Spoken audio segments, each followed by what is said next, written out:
Selamat datang di sinopsis 4x4 sama dengan 16 bagian kedua. Film 4x4 sama dengan 16, perbuatan para penjahat harus dibalas. Pada adegan kali kemarin, pada sinopsis yang pertama diceritakan mobil dokter kandungan Ferrari yang bernama Ferrari yang merasakan umurnya tinggal 1 tahun lagi. Mobil tersebut berhasil menjebak seorang pencuri yang bernama Shiro. Mobil ini dengan plat AA755LT merupakan mobil, menurut Google, adalah mobil plat dari Kabupaten Magelang. Kita tidak tahu bagaimana mobil plat Kabupaten Magelang ini bisa di Argentina. Argentina sebagai tempat pengambilan film 4x4 sama dengan 16, perbuatan para penjahat harus dibalas.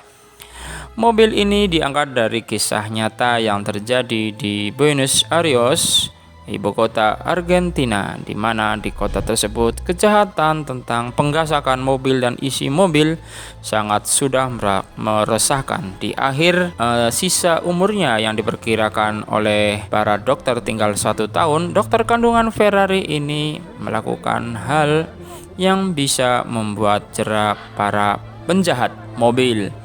Ferrari, nama dokter kandungan ini, pada sinopsis yang kemarin berhasil menjebak Shiro, seorang penjahat yang biasa menggasak isi mobil. Dia berhasil menjebak pencuri tersebut dengan mobilnya yang sudah terkenal di Indonesia dengan plat AA755LT.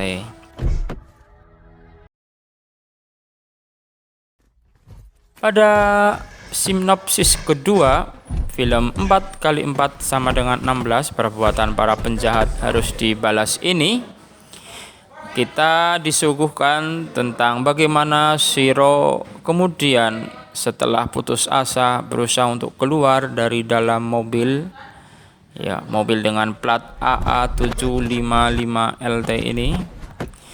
Kali ini Shiro, si pencuri mobil ini, berusaha dengan cara lain. Ternyata dia masih memiliki senjata di dalam tasnya, dan dari luar kita tampak mobil seakan-akan tidak terjadi apa-apa dari luar ke dalam. Jadi orang yang melihat dari luar tidak mengetahui bahwa ternyata di dalam mobil ini telah terjadi pengerusakan yang begitu hebat, namun usaha pengerusakan ini sama sekali tidak menghasilkan apapun. Bahkan si pengerusak mobil ini yang ingin keluar dari dalam mobil putus asa. Dia pun mulai mengambil alat senjata, pistol dari dalam tasnya. Dia berusaha untuk menembakkan dan dia tidak menyadari bahwa tembakannya itu justru melukai dirinya sendiri. Sebuah peluru yang dia tembakkan ternyata meleset dan mengenai bagian pahanya. Peluru itu masuk ke dalam pahanya dan dia merasakan sakit yang luar biasa sekali. Dan dia menjerit yang sangat keras, tetapi dari luar jeritan tersebut sama sekali tidak terdengar oleh siapapun. Mobil masih terus tidak bergeming.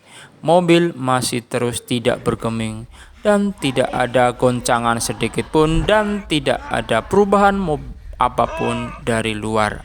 Orang melihat mobil itu hanya sendirian, dan sepertinya mobil ini dikira oleh orang-orang adalah mobil yang ditinggalkan begitu saja tanpa apapun yang terjadi di dalamnya. Padahal di dalamnya telah terjadi sebuah tragedi. Seseorang pencuri mobil yang hendak keluar dari dalam mobil ini menembakkan peluru ke kaca supaya kacanya pecah, tapi apa yang terjadi di luar dugaan, peluru itu tidak mampu menembus kaca, yang memang kaca ini terbuat dari kaca istimewa anti peluru yang tidak tembus apapun, bahkan granat pun tidak sanggup untuk memecahkan kaca mobil ini. Di dalam mobil ini ada seorang pencuri yang tengah kesakitan yang luar biasa akibat tembus oleh peluru yang meleset yang dia tembakkan sendiri ke arah kaca mobil, lalu meleset menuju berbalik ke pahanya. Dia sekali lagi menggunakan bajunya untuk melilit dan menghentikan peredaran darahnya. Dia berusaha untuk mencari telepon. Dia ingin hubungi istrinya atau orang-orang terdekatnya untuk menolong dia, tetapi tidak ada sinyal. Mobil ini sangat rapat. Sinyal di dalam mobil tidak bisa keluar dan HP-nya ngedrop. Baterainya low dan baterainya hampir habis dan dia semakin putus asa dan dia meronta dari dalam mobil supaya orang-orang di luar mendengar, tapi mobil ini masih tidak bergeming. Mobil ini begitu saja sedari tadi. Sebagaimana mobil ini belum kemasukan pencuri, sampai mobil ini kemasukan pencuri, sampai digedor-gedor, sampai dirusak pun mobil ini tidak bergeming. Seakan-akan mobil ini seperti semula, tidak terjadi apa-apa. Padahal di dalamnya ada orang yang terluka dengan luka tembakan yang dia buat sendiri. Sekali lagi, handphone yang dia gunakan sudah lowbat dan dia merasa tidak bisa menghubungi siapapun.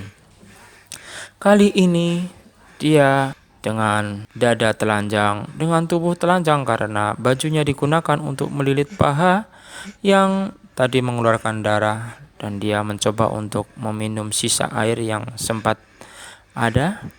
Dan dia minum sampai habis karena memang dia kehausan. Dia ini minum karena kehausan, karena dari tadi dia mencoba untuk berusaha keluar dengan cara menggedor-gedor pintu, merusak, memukul pintu, memukul kaca pintu, menendang dan sebagainya. Dia keluarkan banyak energi, tapi ternyata dia tidak menghasilkan apapun. Usahanya nol besar. Mobil ini memang didesain dari segala kemungkinan penghancuran, dan untuk melepaskan diri tentu tidak bisa.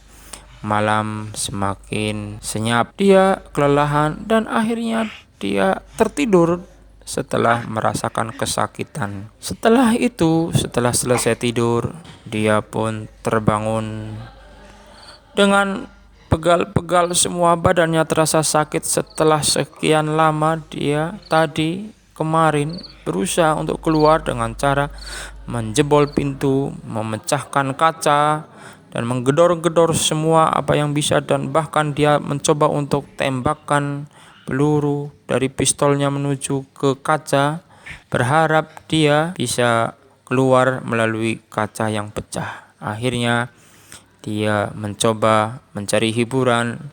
Dia memencet seperangkat audio yang ada di dalam mobil, dan dia putar lagu-lagu. Sepertinya dia ingin menghibur diri dan mencari penghiburan di dalam mobilnya, yang dimana dia sendirian di dalam mobil ini, dan dia memencet-mencet seperti orang yang kurang waras. Dia coba untuk mendengarkan lagu yang bisa dia terima karena antena dari mobil ini terjulur ke luar sehingga sinyal radio bisa masuk.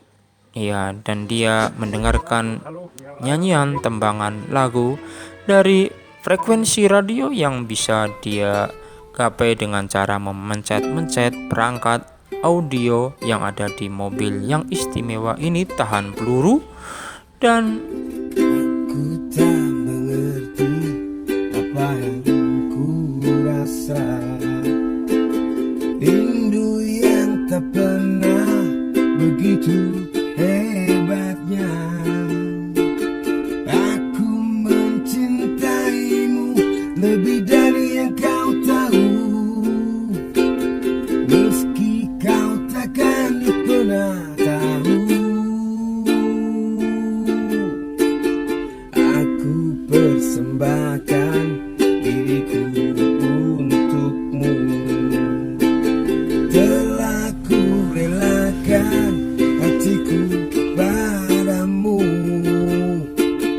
Namun kau masih bisu, diam beriku bahasa,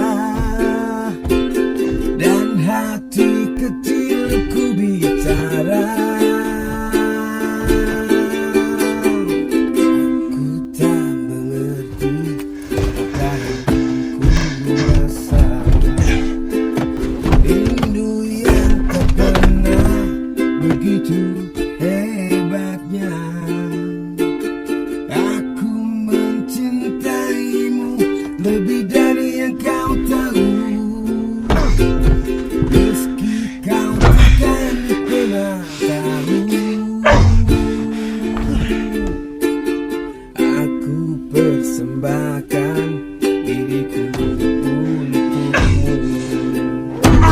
Telah ku relakan hatiku padamu,